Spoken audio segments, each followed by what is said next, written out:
Hello and welcome to FPL Mate, your best mate for fantasy Premier League content. My name is Dan and today we are doing a Game Week 25 team selection video for you guys where we're going to talk about all of my scores from Game Week 24. Did we get any closer to getting back into the top 100 in the world? And then we're going to talk about how we're going to set up for the double Game Week 25, Man United and Brighton doubling, how we're going to take advantage of that, who are we going to use our transfers on, and who are we going to captain as well. All to come in this video, guys, so if you do enjoy what you see today, please do leave a like and please do subscribe. But before we go any further, just a quick word from our sponsors today.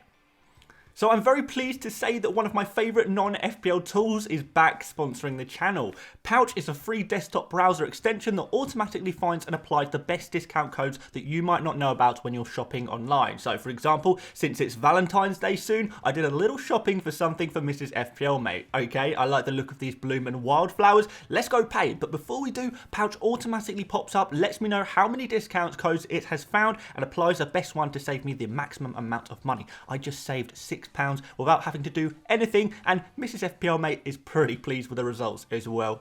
Pouch works on over 3,000 UK sites, that's more than any other similar browser extension in the UK, and they've now launched Pouch Points. Even if there are no live codes available at the time, you can still earn points from participating retailers, which can be redeemed for gift cards later.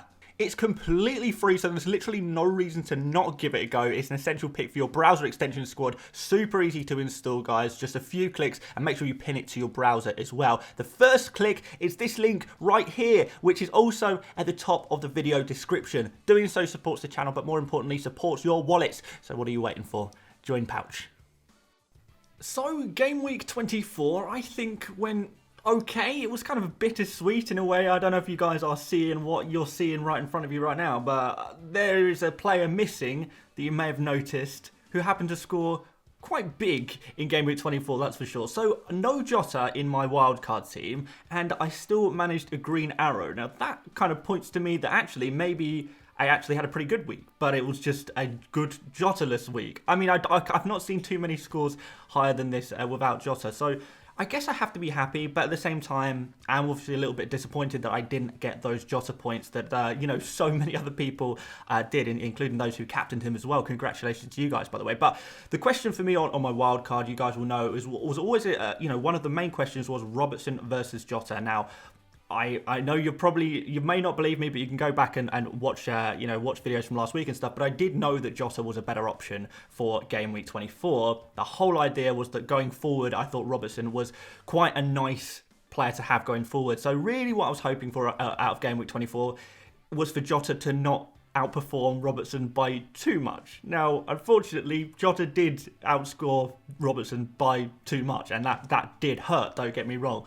But we did survive without Jota, and I'm pretty happy going forward with Robertson as my chosen guy. I still prefer Robertson going forward. I'm still happy with that one. I still think Robertson will get more minutes. I thought he looked very, very good actually versus Leicester. I'm sure you guys probably saw just how many you know, pass attempts he was making. You know, taking a couple of shots. You know, when he almost scored, when he clattered into the post as well, another real opportunity, and he was playing so far like sort of high up the pitch. I thought he actually looked better than Trent again, which seems to be a little bit of a trend in recent game weeks, where Robertson is kind of looking like the dominant fullback. I know that changes, you know, this way and that way throughout the season, but it's nice to have them both covered, indeed, isn't it? Especially as a bit of a differential. But lots of other players performed. Ramsdale did well. The Liverpool double up in defence worked out. Cancelo obviously is a very reliable asset. The captaincy on Kevin De Bruyne, we knew he was the #1 captaincy target going into Game Week 24, and that definitely paid off, even if the goal was a little bit lucky. Bowen did well. Elise, the differential, showed his class once again. I'm sure a lot of you guys are admiring him. Unfortunately, Edouard didn't play. Maybe there's some slight concerns about that one, but I'm not too worried. And Broja scored off the bench. Well, not off the bench, on my bench. He looked very good again. So really happy to have him in my squad. And maybe there's some hindsight in me saying I wish I'd played Broja, but I was never realistically going to play Broja in this game. I didn't even know if he was going to start this game because he did have that injury. But I was certainly happy to have him. I'd rather have him and even score points on my bench than to not have him at all. So yeah, really got to think about whether I actually start to back Broja in some of the more difficult games, just knowing how crucial he is to that Southampton attack. So, tiny green arrow, which is a lot better better than the red arrows I've been having recently, that's for sure. Can we get a slightly bigger one next week? I really kind of hope so. Let me tell you how I'm going to set up for Game Week 25. So we've got 1 free transfer and just 1 million in the bank. What can we do with it? Well, let me see. So we're going to start off in goal. We're going to go with De Gea. So Ramsdale last game week, De Gea this game week. We know Man United have that big double game week, and De Gea really seems like a really important player for this game week. I don't know why. I feel like if I didn't have De Gea, he'd be the one player I'd kind of be worried about in a way. You know, Bruno and Ronaldo can blow kind of hot and cold at times where, although we don't like the Man United defence, what we have with De Gea is a player who makes a lot of saves, get those saves points. And Southampton, Brighton, particularly that Brighton game, you can imagine there could be a clean sheet in here. And it's only going to take 1 clean sheet, a few saves, maybe a bonus point if United don't score too many against Brighton, which is very, very conceivably possible. Then De Gea could be on for a haul. You know, we could easily see 10 points plus from De Gea this game week, which is why I'm pretty happy to own him in Game Week 25. It's why I was so sure that he was going to be one of those players who I did own in Game Week 25. If I was wildcarding ahead of this, I need to have Ramsdale and I need to have De Gea. I have to have them both. I can't choose between the two. Let's just go all in, have both, splash the cash in the goalkeeper position, and we're just going to rotate those 2 players. But this week it is De Gea week. In defence, we've got Trent Alexander-Arnold again. Now this is the point in time where we kind of probably slightly liking the look of some of these Liverpool defenders. Burnley is a good game if you are looking for a clean sheet. Now, I have to admit, guys, Weghorst looked very good, didn't he? We like the look of Weghorst against Man United, but that is Man United. You know, it's easier to spin Harry Maguire than it is to spin Virgil van Dijk, for sure. So I don't actually know if Weghorst is going to be able to have such a big impact against Liverpool as he did against Manchester United. Similarly with some of those other attacking players for Burnley as well. So I would feel reasonably happy hoping for a clean sheet here, which is why we're happy to double up there with Robertson as well and hope for that double clean sheet with our Liverpool players. That would be so nice, wouldn't it? Again, Robertson looked really, really good last game week against Leicester. I don't think the underlying stats actually show it because a lot of his crosses and things like that were not finding, they weren't always going all the way through, and balls were missed and stuff like that. You know, obviously Robertson was on a lot of corners. You know, from the left hand side, he takes the corners on that side.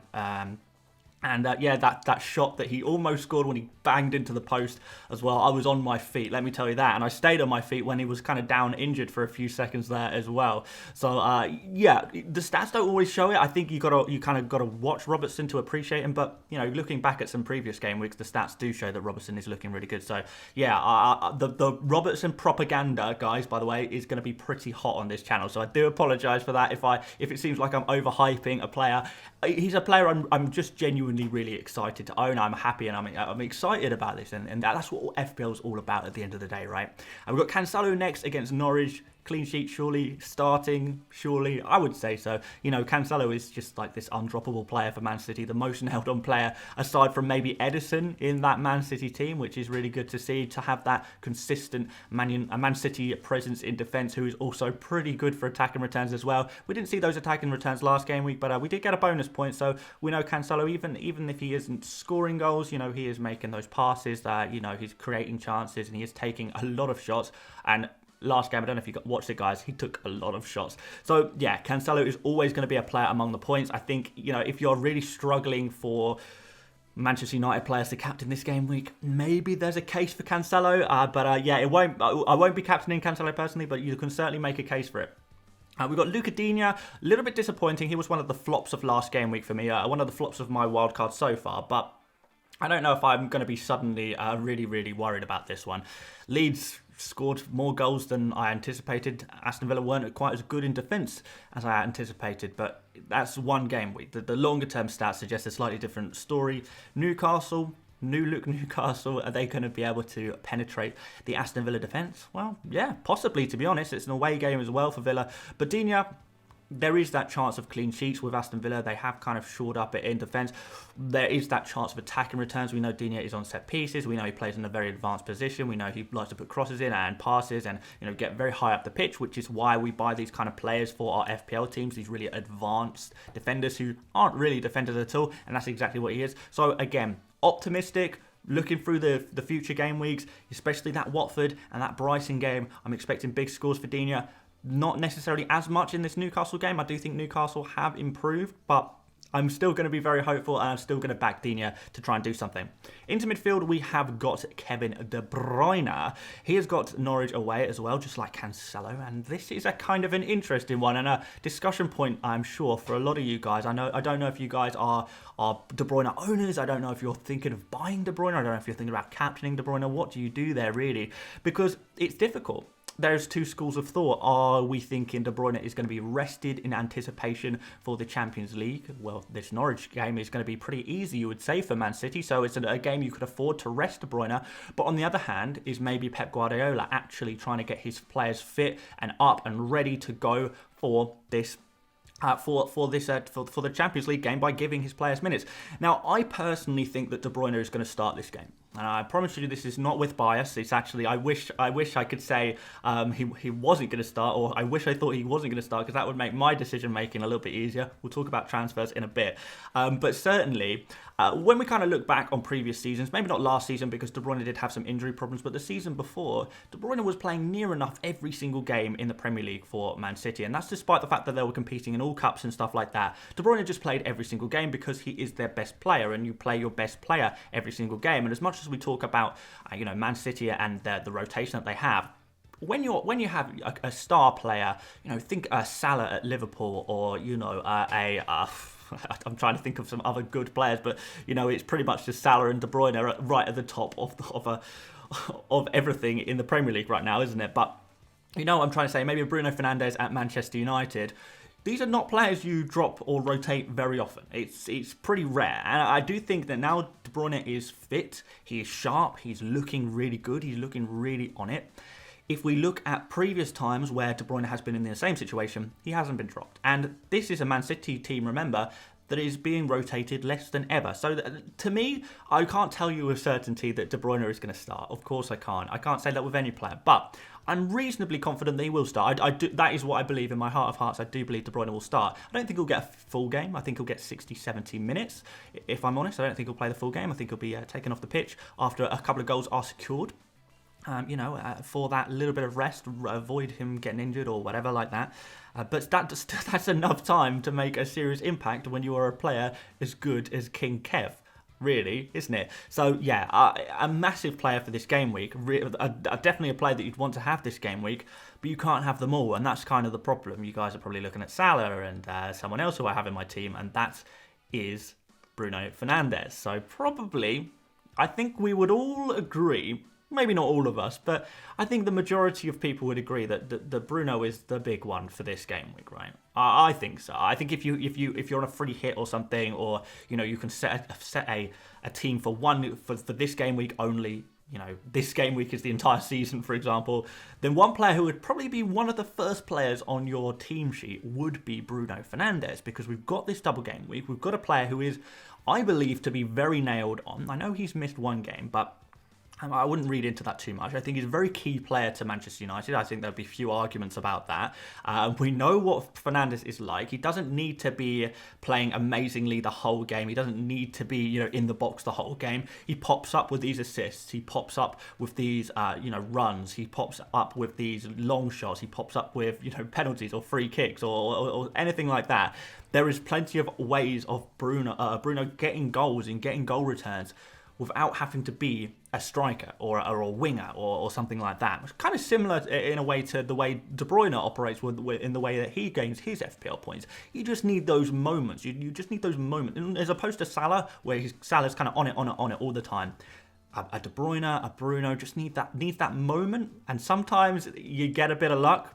Sometimes you kind of have to look at the player and think, they are getting a bit of luck so often, maybe they're making their own luck. Hey, who's to say?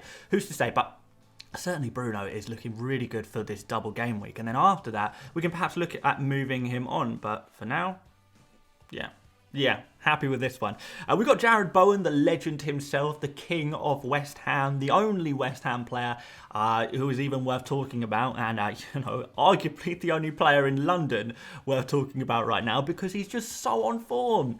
He is so on form. He is doing so well every single game week, and every week I hype him up. I remember back to a time, it was only sort of a month ago, where there was this guy who just kept commenting on my videos. Why are you hyping up Bowen so much? He's overrated. He's not going to do well. And man alive, he has been phenomenal. I still believe he is the form player of the Premier League. And until Salah comes back and starts banging them in again, I'm sure that Bowen, to me, Bowen is the king of the Premier League right now. Propaganda, I know, but loving this. And we saw how bad Leicester were last game week. With the chances that they were conceding against Liverpool, how Liverpool didn't score more is beyond me. The game before that, where they didn't do so well against Nottingham Forest as well in the Cup. They just don't have fit defenders right now. They are just all over the place in defence. It really is quite a crazy time for Leicester and Bowen. The form that he's in, the predatory instinct that he has, the way he's scoring goals just so consistently now and creating chances for his teammates as well. I'm convinced this is going to be another good score for Bowen. I've got Elise next. Slight rotation risk in the Crystal Palace attack, admittedly. We saw that with Edouard last game week, and I wouldn't be entirely surprised if Elise missed out this time, but at the same time, again, I spoke about this before I brought in Elise. I believe Elise to be the form player of Crystal Palace right now. I think he's playing so well, and I don't think that Patrick Vieira is going to want to drop a young French player who is in this amount of form, who's been brought into this the summer to be the next star of Crystal Palace, and he's showing that star quality week in, week out, no matter what competition it's in, doing so well. Is he going to try and keep that momentum going? I hope so. I want to see him play against Brentford. I want to see him play against Crystal Palace, against Chelsea and Watford, in the double game week as well. I want this player to be playing for my own personal selfish fantasy reasons, admittedly, but there's been no reason so far to drop Elise. So long may his run in this Crystal Palace team continue, because his price, his ability, what he's doing on the pitch is just phenomenal. And we're going to obviously pair him up with Edouard up front. Disappointing last game week. Does that mean he's going to come in this game week? I mean, to be fair, Crystal Palace didn't get the result they wanted last game week. So is that going to be a case of, okay, maybe we should have started Edouard. Maybe Edouard is going to be the player who helps us win these games. Edouard is the best goal scorer in the team, in my humble opinion. He's the best striker that they have in their team. Or maybe it was a game plan thing last time, but definitely Edouard, he needs to play for Crystal Palace, and no one around Crystal Palace will be denying that either. Edouard needs to play. He's a crucial player for them, particularly when it comes to scoring goals. So I hope that he's going to be back. And if he's not, and if it's for whatever reason Edouard is frozen out of the team, then fair enough. But I'm really hoping that he's back in. And then we're going to finish off with Broja. I'm going to try and learn from my mistake from last game week and back Broja in a single against Manchester United. Now, I know that contradicts against my De Gea pick. De Gea has 2 game weeks to get a clean sheet, and I think De Gea, I'm really looking at that Brighton game for a clean sheet. And maybe the Broja pick is a little bit damage limitation, but can Broja do the business against, a Harry Maguire in the same way as a Wout Weghorst, maybe? I don't know. But Broja, he's just in such good form still. And, when a player is in really good form and they are getting lots of opportunities to score because the teammate has confidence in them, and when they are finishing their chances because they have confidence in themselves, and this player has a run of form, doing really well, undroppable at the moment, Broja, obviously, even when he's nursing an injury, he still plays. Maybe you just need to ignore the fixture and just back the player, because the player on my bench who would be the alternate to Broja, if I bring up the bench now, you'll see is Ollie Watkins. And Ollie Watkins is not exactly in fine scoring form. Ollie Watkins, the trap. I don't know. Maybe he's trapped me. Maybe I've been trapped by him. But Newcastle, like I kind of said earlier, I don't think Newcastle are going to be as easy as the Newcastle of old. So I would prefer to go, I'm not saying that Man United is an easier fixture than Newcastle. Absolutely not. But, when you kind of you balance out the form of the player versus the difficulty of the fixture, I think maybe Broja actually slightly comes on top. I have to admit, guys, I am undecided on this one. And, by the time deadline comes along, I could have easily changed my mind, switched Watkins for Broja. You know, Cornet is probably going to stay on the bench. Nori is probably going to stay on the bench. But definitely there is a debate to be had for me between Watkins and Broja, who's to start. Haven't fully decided. But for the sake of this video, let's do something a little bit fun. That's what FPL is about at the end of the day. And go with Broja. Now, as for transfers, let me just throw up on screen what I'm thinking. And that is Kevin De Bruyne out and Salah in. Am I going to do this? You guys may have seen on Twitter, I've already asked this question on Twitter, and the opinion on this is so divided. For the sake of this video, let's assume that I make this transfer now. I either make it this game week or I make it next game week. Either way it's happening. Basically, I need to make the decision. Do I roll a transfer and just do, you know, De Bruyne out for Salah next game week? Or do I just do it now? And the decision basically is, who do I think is going to score more FPL points this week? De Bruyne or Salah? Now, if I thought De Bruyne had a really strong chance of getting rotated against Norwich, then I would just go for Salah. But I don't. I think that De Bruyne is going to start, and I think Norwich is obviously a very good fixture indeed. And I think, particularly if you look historically, Salah has not performed particularly well against Burnley in the past. But we did see during Salah's short stint on the pitch for Liverpool against Leicester, he looked very likely to score. He looked really on it. I don't know how Salah didn't score. He did so much in that short period of time, particularly compared to Kevin De Bruyne and what he did in a full 90 minutes. If you compare the two performances and looked at them and ignore FPL scores and say, who was more likely to score in that game? Well, the answer is Salah, and that's in significantly reduced minutes. Salah, I also think, is going to play 90 compared to De Bruyne's 70. So that's kind of arguments in favour of Salah. But there's also the fact that, Norwich is going to be an easier fixture, you would say. I would say that Man City absolutely batter Norwich. There's going to be a few goals here. And De Bruyne is going to be involved in them as well. You really do. And it's one of those games where De Bruyne could easily haul. And it's one of those games where Salah, a team that he typically struggles against, is he going to struggle again? I don't know.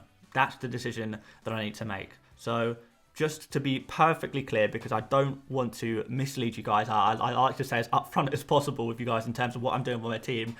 I don't know for sure if I'm going to make this transfer or not. In my head, it is still 50-50. I cannot decide. I genuinely cannot decide. I'm going to probably just wait till deadline and just go with a gut instinct decision, to be honest.